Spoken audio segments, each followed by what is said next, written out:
É um Corinthians que continua vivendo muitos problemas extracampo. Quanto mais o Ministério Público, quanto mais as investigações avançam, mais absurdos são identificados. Agora, essa história do tal Mercadinho lá de Guaianazes, que é de um sujeito que foi candidato a prefeito lá em Taboão da Serra, eles vão lá para a justiça para tentar barrar a obrigatoriedade de quebra de sigilo, porque tem coisas muito suspeitas, né? Cartões corporativos do Corinthians fazendo uma série de despesas nesse estabelecimento. Aí você vai cruzar o endereço do estabelecimento, né? Enfim, o promotor foi lá no endereço dado e lá no endereço não tem mercadinho, coisíssima nenhuma. E assim, são gastos que o Corinthians já pagou. Essas coisas, elas estão cheirando muito mal, né? E é necessário, sim, que tudo isso seja devidamente esclarecido e os políticos culpados, porque até aqui, pelo que já foi apurado, o grande lesado é o próprio Corinthians. O Corinthians que pagou, que andou quitando despesas aí de gente que fez mau uso desse instrumento que é o cartão de crédito corporativo. O que está acontecendo lá é uma pouca vergonha. Infelizmente, mais uma vez, caso de polícia. E é óbvio que isso não ajuda ninguém, principalmente a comissão técnica e o elenco. E o Piperno levantou essa questão do cartão de crédito, né? Estava aqui na pauta, inclusive, a gente vai falar sobre isso. Como o Piperno adiantou, a Justiça de São Paulo aceitou o pedido do Ministério Público para quebrar o sigilo dos cartões de créditos do Corinthians de janeiro de 2018 até maio de 2025, ou seja, há poucos meses. Período que engloba as gestões dos ex-presidentes André Sanches, Duílio Monteiro Alves e Augusto Melo. O Corinthians alega que já forneceu as faturas de tais cartões ao Ministério Público. Responsáveis pela sentença, a juíza, né, Márcia Mayumi Oshiro, também autorizou quebra de sigilo fiscal do Oliveira Mini Mercado. Esse aí, o Mercadinho. Mercadinho, que é suspeito de ser fachada, de ser, né, uma loja, né, de fachada, e emitiu notas ao Corinthians em 2023. E para solicitar a quebra de sigilo dos cartões, a promotoria apontou desorganização administrativa e inércia do clube, além de suposto furto de documentos durante invasões ao Parque São Jorge, que é a sede do Corinthians. Outro argumento utilizado foi de interesses políticos e conflituosos na apuração célere desses fatos. Ou seja, Piperno, parecia, né, que essa situação tinha sido esquecida, que tinha ali, mas nada, né? Volta com essa nova definição, né, do pedido acatado. Bom, o cardápio está recheado. A única certeza é a seguinte: o Corinthians foi surrupiado, meteram a mão na grana do Corinthians. A questão é quem foi, quando foi e quais são os envolvidos, quem foram os envolvidos. Porque, vejam só, o Corinthians ele não consegue responder à justiça e ele não consegue fornecer os documentos solicitados, porque esses documentos claramente ajudariam a explicar muita coisa e implicariam bastante gente. Porque como é que, no caso do Corinthians, há, primeiro, compras com cartões de crédito corporativos em em um estabelecimento claramente fantasma, de fachada. Segundo, o André Sanches chamou atenção para isso, e aqui não estou fazendo nem a defesa dele, nem para atacá-lo, mas descobriu-se um cartão de crédito em nome dele que estava circulando por aí, que estava fazendo despesa. Ele falou, bom, alguém está usando, alguém usou o meu nome. Porque quando surgiu aquela primeira despesa com o cartão que ele usou, e aí ele alegou que foi, enfim, desorganização e tal, ele pagou, né? A questão é que, muitos anos depois, uma gestão de oposição ao grupo dele, ainda, numa gestão de oposição ao grupo dele, havia um cartão de crédito com o nome dele. Então, me parece também, mais ou menos lógico, imaginar que a gestão Augusto Melo não iria dar um cartão para o Andrés, de quem era oposição. Andrés, puxa, você tem uma grande obra aqui em favor do Corinthians, você foi um cara legal para o Corinthians, então eu vou te dar um cartão de crédito corporativo para você usar à vontade. Me parece que isso não é muito lógico. Então, primeiro, há uma suspeita clara de falsidade ideológica, ou seja, foi emitido um cartão em nome de uma pessoa que mal sabia que o nome dela estava sendo utilizado com esse fim. Segundo, quem foi que fez isso? Terceiro, por que gastaram tanta grana nesse mercadinho?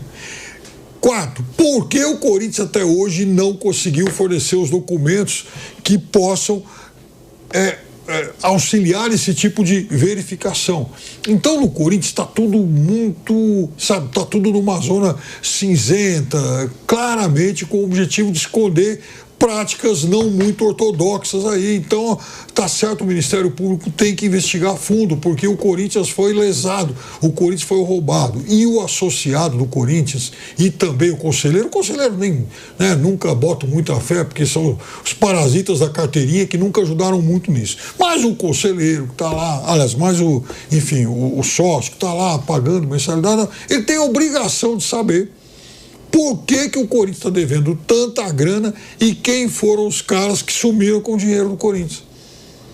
É isso, Bruno Prado lembra muito, né, o noticiário, né, do Corinthians envolvido nessa questão policial, o Cruzeiro de anos atrás. E tem também, essa já é uma informação mais... de mais dias, né? Um pouco mais do passado, mas também teve o Ministério Público pedindo o afastamento dos últimos 3 presidentes corintianos à Justiça. Isso foi no dia 21 de agosto, ainda antes da eleição que aconteceu, né, do Stabile, confirmando a presidência até o fim de 2026. Então, teve esse caso também. Ainda não tem decisão judicial para esse pedido do MP, mas é outro caso aí nebuloso no Corinthians, Bruno. Isso tem casos nebulosos, são comuns nos últimos anos. Não é à toa que o Corinthians tem uma situação financeira como a atual, mesmo sendo um time enorme, o time de maior torcida de São Paulo, a segunda maior torcida do país, e tem uma situação financeira terrível. E também por isso ele não consegue ser competitivo num campeonato brasileiro, por exemplo. Numa Copa ele até consegue ainda, está de novo numa semifinal de Copa do Brasil. Mas muito porque tem um poder de arrecadação grande. O Corinthians arrecada muito. Só que ele tem uma situação difícil porque tem uma dívida muito grande, mas o Corinthians arrecada, então ele ainda consegue de alguma maneira competir, muitas vezes não paga os clubes em que contrata e toma transfer ban, tem dívida tem dívida com jogador, com clubes, enfim, é um clube que vai sobrevivendo dessa maneira. E é um clube gigante, é um clube que dentro do normal, com uma organização mínima, não precisa de nada demais, ele poderia, ele está brigando aí no mesmo patamar que o Flamengo, o Palmeiras que se organizou. O Palmeiras tem um potencial de arrecadação menor que o Corinthians, porque ele tem uma torcida menor, e o Palmeiras hoje é super organizado e brigando pelos principais títulos, conquistando muita coisa. O Corinthians tinha que estar nesse bolo aí, o Corinthians tinha que estar brigando. E ainda assim, com toda essa situação, se nos próximos anos conseguir fazer algo minimamente organizado, o Corinthians cresce muito. Só que o problema é que eu, sinceramente, não consigo ver em ninguém ali no clube quem se candidata aí. Eu não tenho nenhum lado político no Corinthians, não sou corintiano, não faço parte do clube, não sou sócio, não sou conselheiro, nada disso. Mas vendo de fora, como jornalista, acompanhando o futebol e conversando um pouco com algumas pessoas do Corinthians, assim, eu não consigo ver assim, quem que vai botar a casa em ordem. Aí eu não estou falando nem de corrupção, denúncia de corrupção deve ser investigada, enfim. Mas até de capacidade de começar a tirar o Corinthians do buraco. Não consigo ver ninguém no clube. A última eleição por um mandato inteiro de 3 anos, entre o Augusto Melo e o André Negão, assim, algumas emissoras de TV fizeram debates, era uma coisa assim de um nível muito baixo, assim. Ganhou o Augusto, foi uma tragédia. Se vencesse o André Negão, ia ser não ia ser muito diferente em termos de capacidade. Aí eu não estou falando de denúncia, de nada disso, falando de capacidade de tirar o Corinthians do buraco. Como o atual presidente, que era vice do Augusto, o Osmar Stabile, que já foi candidato a presidente outras vezes, também, assim, não consigo ver nele, né? Esse é um cara que vai começar um processo para tirar o Corinthians do buraco. Ele está ali no clube também há muito tempo, como o Cittadini, que foi candidato contra ele agora nessa eleição, também está lá no clube há muito tempo, participou de várias gestões, inclusive há 2 eleições, se eu não me engano, a chapa era Cittadini presidente, Augusto Melo e Osmar Stabile, os 2 vices, assim. E aí é difícil. O que mais me preocupa é não ver ninguém com capacidade de começar um processo. Como eu falei, eu não vou nem entrar em corrupção, quem fez, quem não fez, isso tem que ser investigado e punir quem tem alguma culpa. Mas capacidade de gestão. Uma pessoa como o Flamengo, com um grupo político, começou em um momento, levou tempo, mas começou. O Palmeiras, quando o Paulo Nobre assumiu, começou um processo que deu no que a gente vê hoje de Palmeiras e Flamengo. No Corinthians eu não consigo ver ninguém assim, nem numa oposição. Pô, se esse cara chegar no poder, talvez esse cara, ele mostra alguma coisa diferente, ele tem algumas ideias diferentes. Não consigo enxergar ninguém. Mauro César, quer falar sobre isso também? Sabe o que me chama a atenção? Assim, o noticiário policial do Corinthians, ele já dura tanto tempo e cada hora é um tema diferente, que isso já não desperta indignação em boa parte da torcida. Você não vê o corintiano indignado. O que estão fazendo com o meu clube? Que história é essa? Mais uma. Sabe, assim, os calotes e a parte policial. Isso é uma rotina. Então aí a pessoa filtra, vamos pensar no time, pode ganhar a Copa do Brasil, eliminamos o Palmeiras, ganhamos o estadual em cima do rival e tal. Mas o que acontece é bizarro, né? É muito bizarro. Tudo que o Piperno aqui relatou, nesse retrospecto, é patético, né, gente? Clube do tamanho do Corinthians. A história do Mercadinho. Mercadinho, né? É demais, né? Pensa se o clube fatura perto de 1 bilhão, tem uma torcida gigantesca, uma história, representa os interesses emocionais de milhões de pessoas que amam o clube.